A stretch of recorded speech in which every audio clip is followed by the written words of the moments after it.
Good morning, my name is Jordan. I will be presenting my FYP titled Microstructural Evolution of Solder and Silver-Sintered Die Attach under Thermal Aging for EV Power Modules. Today, electrical vehicles adoption rate is growing rapidly. It requires to push power electronics to operate at higher voltages and higher temperature than ever before. As a result, ensuring the long-term reliability of EV power module has become a critical challenge. In high-voltage EV power modules, devices are exposed to high temperature, severe thermal cycling, and electrical stress. With the transition from conventional silicon devices to silicon carbide and gallium nitride, which operates at higher junction temperatures approaching 175 to 200 degrees Celsius, while also delivering higher power density and faster switching frequency. Although these wide-bandgap devices can tolerate such conditions, the packaging materials often cannot. As a result, reliability bottleneck shifts from device to packaging, particularly the die attach layer, which is responsible for both mechanical support and heat dissipation. So, what is failing? Conventional solder-based die attach materials were originally developed for lower temperature silicon devices. Under the elevated operating conditions of EV power modules, these solder joints degrade due to crack deformation, thermomechanical fatigue, and especially intermetallic compound growth at the solder-copper interface. During thermal aging, brittle copper thins IMC layers grow and promotes crack.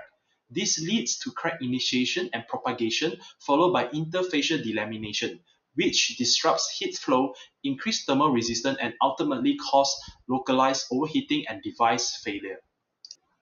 To address this reliability issue, this study has three objectives. Firstly, to establish the relationship between die-attached material used in silicon carbide power module.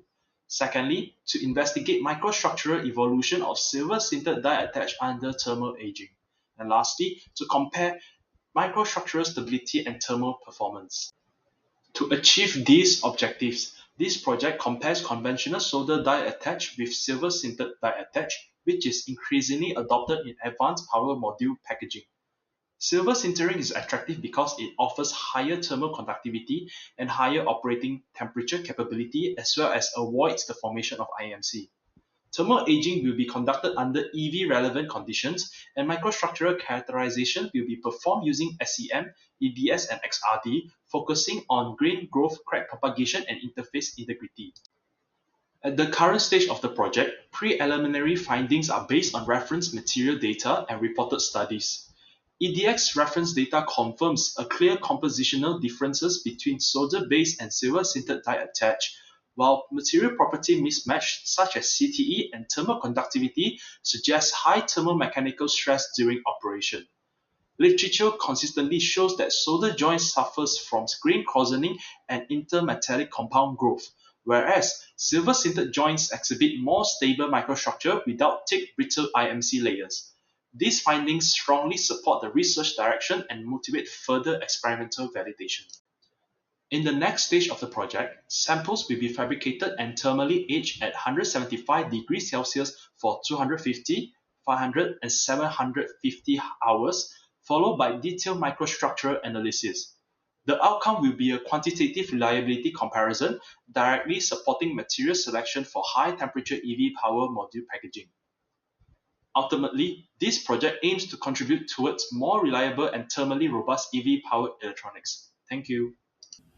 Moving on to the methodology, all the power module samples used in this research were provided by onsemi. These are commercial power module packages, allowing the study to be carried out on industry-relevant materials rather than laboratory-fabricated specimens. The main component of the power module includes the bottom part of the copper substrate, followed by the ceramic layer, and on top of the ceramic layer is the silicon carbide die where the power switching takes place. The die is electrically connected using wire bonds, and the module is also contains multi-layer ceramic capacitors for circuit stability. The focus of this research is the die attach layer located between the silicon carbide die and the substrate, as this layer plays a critical role in the heat dissipation and long-term reliability under thermal aging. The specimens were classified into four different die attach systems. Firstly, POR, which stands for process of record. This is the company's reference or baseline manufacturing process, and it uses silver sintering die attach. The remaining three samples are conventional solder-based die attach material. PF and SMQ both uses tin antimony solder, while DURA is a different commercial solder system consisting of tin and tin antimony copper silver. In this study, the silver-sintered POR sample is compared against three conventional solder systems to evaluate how different die-attached materials respond to prolonged thermal aging and to identify their dominant degradation mechanisms. The samples were first subjected to isothermal thermal aging at 175 degrees Celsius for 250, 500, and 750 hours. After aging, the power modules were singulated to obtain the region of interest containing the die-attached layer. The specimens were then co-mounted in epoxy, following by sequential grinding and polishing to obtain the cross-section suitable for microstructural analysis. Next is the result for the POR sample, which is the silver-sintered die attach. The three SEM images shows the microstructure before aging, 250 hours, and after 750 hours of thermal aging. Morphologically, the silver-sintered layer remains relatively stable throughout the aging period. The overall interface remains continuous with no obvious crack formation, interfacial delamination, or significant structural deterioration. However, a thin dark layer gradually becomes more visible at the silver-copper interface as the aging duration increases.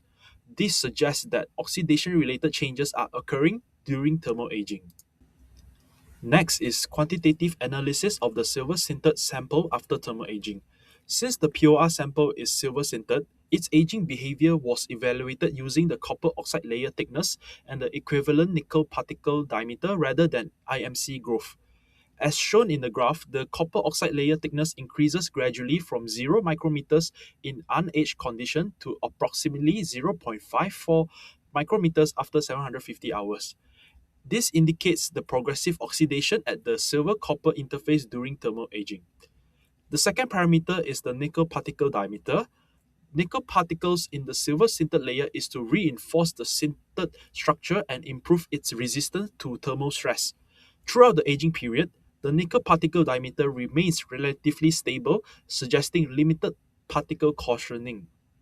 Finally, the EDS result confirms the presence of the silver and nickel within the sintered layer, while the die region is mainly composed of silicon, consistent with the expected material composition. Overall, the result indicates that the POR sample experienced oxidation-related interface evolution, while the silver-nickel sintered structure itself remains relatively stable during thermal aging. Next, the PF sample, which is also one of the conventional solders, at the unaged condition, the interface appears relatively thin and well-defined. As the aging duration increases, the interfacial reaction layer gradually becomes thicker and more continuous, indicating ongoing diffusion between the solder and the copper substrate. Even after 750 hours, the PF sample maintains a relatively uniform interface without obvious cracks or significant void formation. Compared with the other solder samples that will be presented later, PF exhibits the least severe interfacial degradation. The IMC layer observed from these SEM images will be quantified. Next is the DURA sample.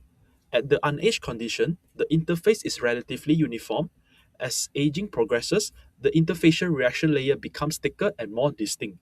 Compared with the PF sample, the Cu₆Sn₅ layer is more apparent in DURA, particularly after prolonged aging. The interface also appears rougher and less uniform, indicating a stronger interfacial reaction. However, no large cracks or delamination are observed. The next sample is SMQ, which also uses tin antimony solder. Similar to the previous samples, the interface becomes more pronounced as the thermal aging duration increases. However, a distinct feature can be observed after 750 hours. Along the interfacial region, a series of rounded void-like features can be seen. To examine these features more clearly, a higher magnification FESAM image at 3000 magnification was taken, as shown at the bottom right. The higher magnification reveals that these void-like features are aligned along the interface, which is characteristics of possible Kirkendall void formation. These voids are believed to result from the unequal diffusion rates of copper and tin atoms during prolonged thermal aging. Compared with PF and DURA samples, this interfacial feature is more apparent in the SMQ sample, suggesting that it experienced more significant interfacial degradation under the same aging conditions. To quantitatively compare the solder-based samples, the thickness of the Cu₆Sn₅ and Cu₃Sn intermetallic layers were measured using ImageJ. Overall, all three solder systems exhibit progressive IMC growth with increasing thermal aging time, indicating continuous interfacial diffusion throughout the aging process. Among the three samples, DURA consistently exhibits the greatest total IMC thickness. This is due to the combined growth of both Cu₆Sn₅ and Cu₃Sn layers, particularly after 750 hours of aging. In contrast, PF shows the slowest IMC growth, which agrees with the relatively stable interfacial morphology observed in the SEM images. Although SMQ does not have the thickest total IMC layer, it exhibited the possible Kirkendall void formations shown in the previous slide. This suggests that the interfacial degradation is influenced not only by IMC thickness, but also by diffusion behavior at the interface. Overall, this result shows that each solder system follows a different interfacial evolution pathway during thermal aging. To further support the SEM observation, EDS point analysis was performed on selected regions of the SMQ and DURA interfaces after 750 hours of thermal aging.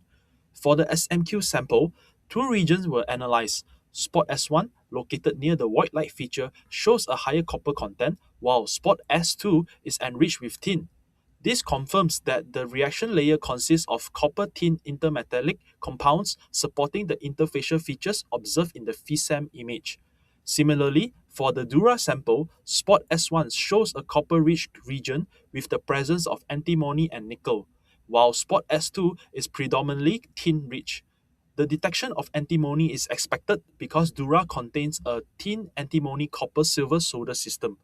Overall, the EDS result confirms that the interfacial layers observed in both solder systems are associated with copper antimony, copper tin intermetallic reactions, providing compositional evidence to support the microstructural observation presented earlier. For the three solder-based samples, the dominant degradation mechanism is copper-tin intermetallic compound growth. However, each solder system evolves differently. PF exhibits moderate IMC growth with a relatively stable interface.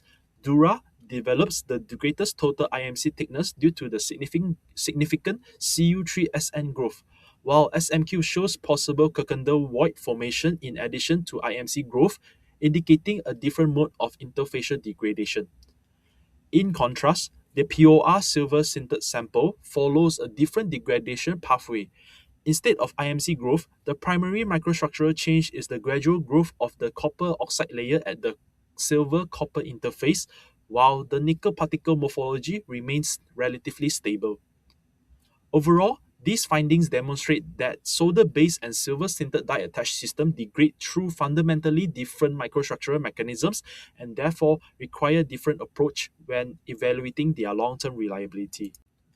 In conclusion, this study successfully characterized the microstructural evolution of silver-sintered and solder-based die-attached materials under prolonged thermal aging at 175 degrees Celsius. The result shows that the conventional solder joints primarily degrade through IMC growth and, in some cases, possible void formations, whereas the silver-sintered joint exhibits an oxidation-related degradation mechanism through copper oxide layer growth. These findings provide a better understanding of the different degradation pathway of die-attached materials, which is important for selecting suitable packaging material for high-temperature EV power module applications.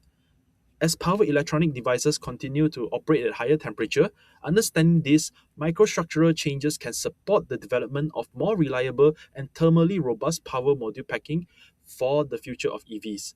Thank you for your attention.